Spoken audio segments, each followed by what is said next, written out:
Imagine meeting someone charming and witty at a party. Suddenly, you assume they're also kind, intelligent, and trustworthy, without evidence. That's the halo effect in action. Coined in psychology, this cognitive bias shows how our brains let one positive trait halo over everything else, skewing our judgments. But it cuts both ways. A single flaw can cast a dark shadow, known as the horn effect. Today, we'll uncover its origins, real-world impacts, and how science proves it's everywhere, from courtrooms to classrooms. Stick around to learn how to spot and sidestep it. At its core, the halo effect is a mental shortcut gone wrong. Our brains love patterns, so when we like one thing about someone, like their looks, charisma, or a standout skill, we unconsciously assume the rest aligns positively.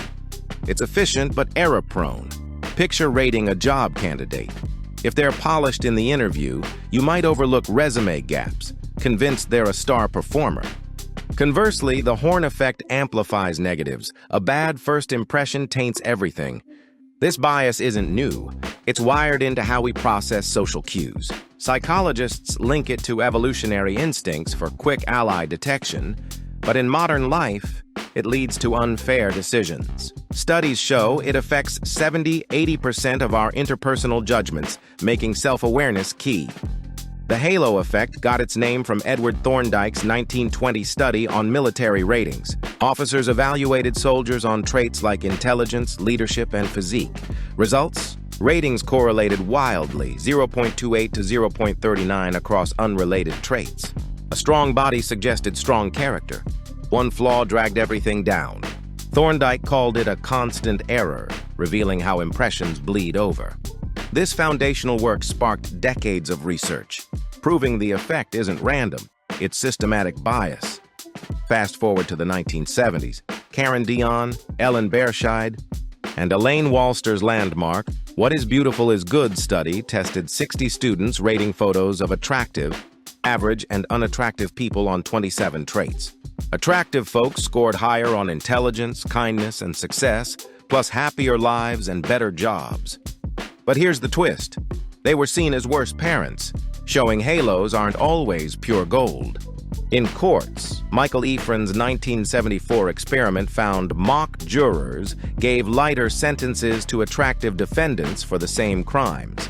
Leniency tied to assumed goodness. Teachers fall for it too. Marilyn Clifford and Elaine Walster's 1973 study showed educators expected more from photogenic students, predicting higher achievement despite equal potential. Modern twists? A 2024 study by Gulati et al. Used AI beauty filters on 2,748 faces. Beautified images boosted ratings of intelligence, correlation 0.30, and trustworthiness 0.20, especially for men.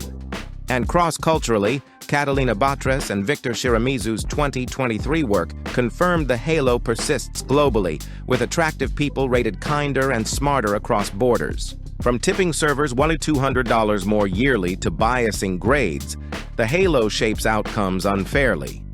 The stakes are high. In hiring, it favors charisma over competence, widening inequality. In justice, it risks miscarriages. In education, it shortchanges kids. Even economically, attractive people earn up to 10–15% more. But we can fight back. Awareness is step one. Pause and rate traits independently. Use structured tools like checklists in evaluations. Diverse teams reduce groupthink. Training, like debiasing workshops, cuts the effect by 20–30% in studies. Remember, true judgment demands evidence over auras.